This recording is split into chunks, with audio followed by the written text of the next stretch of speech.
एमिति भी आपण माने आलू रे भजा आलू रे विभिन्न प्रकार तरकारी बनई थिबे किंतु आमे से आलू को नेकी टिके अलग प्रकार बनैबा आलू पत्र पोड़ा बिल्कुल माछ पत्र पोड़ा भली लागिबो पखाळ भात सहित खाइबा पई भारी स्वादिया लागिबो। नमस्कार मामा किचन ओडिया को आपण मानको अनेक अनेक स्वागत। এই রেসিপি পাই প্রথমে আমকু আলু দরকার। এটি মু 5টি আলু নেই যাইছি। আপন মান চাইলে চোপা ছড়াইকি নেবে না চোপা লগাইকি মধ্য নেই পারিবে। এই আলুকু আমি গ্রেট করে নেই ଯିବା। তো আপন মানে চাইলে আলুকু একদম চুনা চুনা করিকি কাটিকি নেই পারিবে কিন্তু গ্রেট করে নেই গলে ভাল বনিব আমার আলু পত্র পোড়াটি। সেম প্রসেস রে সব আলুকু এটি মু গ্রেট করে নেই যাইছি। এবে আমি পানি ঢালিকি 2 ରୁ 3 থর পাই ভাল ভাবে ধোইকি আলুকু চিপুড়িকি নেই আসিবা। আলু রে বিলকুল আমি এক্সট্রা পানি रखिबानी। এই আলু পত্র পোড়া পাই আমি মশলা বনেইবা। এইটি এবে আমি নেই ଯିବା গোটে মিক্সর জারে গোটে বড় চামচ ধলা সরিষ বদলরে কলা সরিষ মধ্য নেই পারিবে। আধা ছোট চামচ জিরা যেতিকি আমি নেলে সরিষ সেতিকি আমি দবা পোস্ত দেলে বাসনা বহুত বঢ়িয়া আসিব। যদি থিব তো নিহাতি ভাবে দেবে।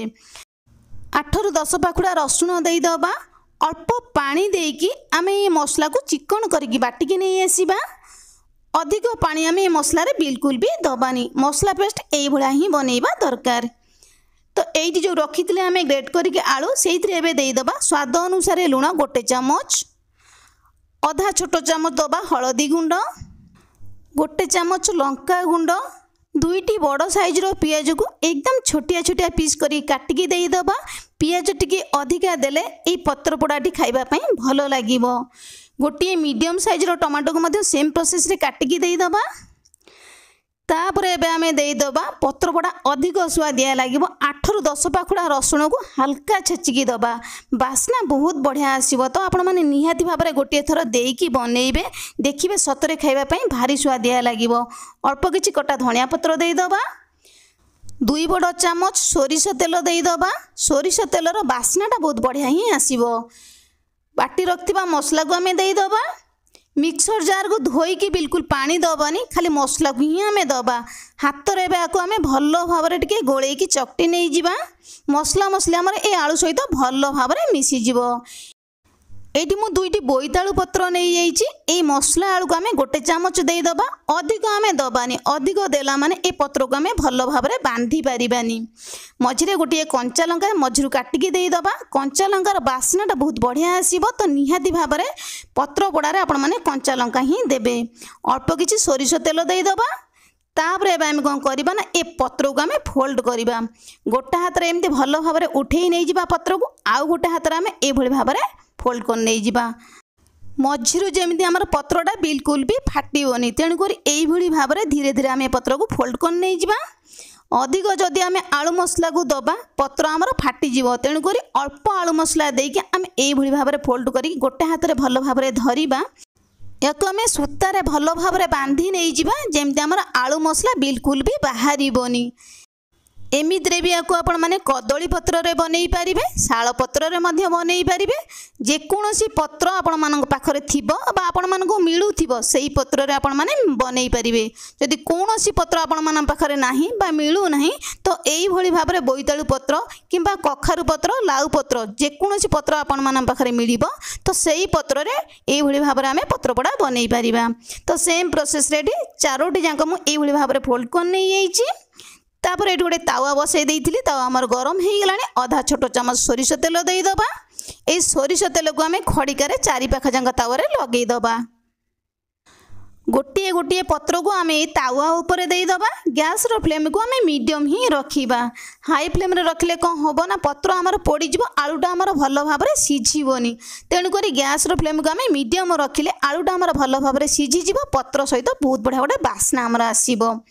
एइटी सब देई सारला परे आमे कोन करिबा ना भलो भाबरे एइटी ताकु टिके घोड़ेई नै जिबा 5 ରୁ 6 मिनिट पर्यंत आलूटा हमर भलो भाबरे सिझि जिवो।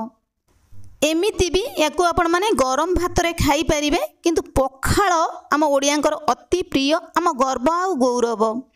तो एइठी हमर 5 मिनिट हेई गेलानी। आमे घोड़णी की बाहर कोन नै जिबा। बहुत बढ़िया बासना आसुची।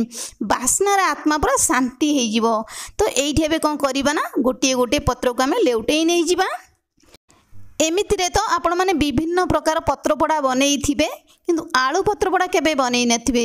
आलू पत्रपोड़ाटी खाइबा पई एते स्वादिया लागिबो जे तो आपण माने गोटिए थर बनेला पर ही जानि परिबे।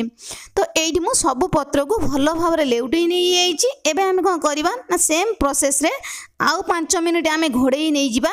आलूटा हमर आउ टिके भलो भाबरे सिझी जिवो। एमितिरे भी आपको बनैबा अति सहज। तो आपण माने बिल्कुल भी मिस करेंगे गोटे थर निहाती भाव में बनइबे। तो ये आम आउ घोड़ेबानी या आम भल भाव में खड़िकाटी प्रेस करके चापी नहीं जावा। जदि आलूर आमर एक्स्ट्रा पानीटा थी भल भाव में सुखीज। तो ये आमर रेडी हो जाइए गरमा गरम आलू पत्र पोड़ा। तो या आम भल भाव में ठंडा हाँपाई दबा। देखिबा पाई जेतिकी सुंदर देखा जाउची बास्ना मध्य सेही भली भाव में आसुची। आ खाइबा पाई केते टेस्टी लागिवो तो आपण माने गोटिए थर बनेला पर ही जानि परिबे। जो सूताटा को आमे बांधी थिले आमे कैंची रे काटी नै जिबा। एमितिरे भी आकु आपण माने गरम भात रे खाई परिबे, पखाला भात रे मध्य खाई परिबे। बनेइबा प्रोसेस तो सबुठारु सहज, समस्त याकु बनेकी खाई परिबे। गोटे थर एमिति पत्रपोड़ाटे बनईकी खाइले सतरे घर सारा पूरा महकी जीव बास्ना रे। स्वाद एमिति जे बिल्कुल आपण माने भूली पारिबेनी।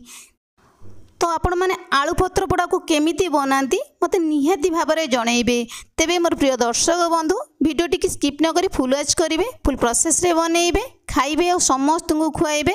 आशा करी आज रेसिपीटी आपण मानकु पसंद आसीबो। जदि पसंद आसीबो चैनल को लाइक शेयर और सब्सक्राइब करबा पई बिल्कुल भूलिबेनी। तेबे रहिबे नमस्कार। पुणी आमे देखा नुआ रेसिपी सहित नुआ गोटे सुंदर भिडियो रे।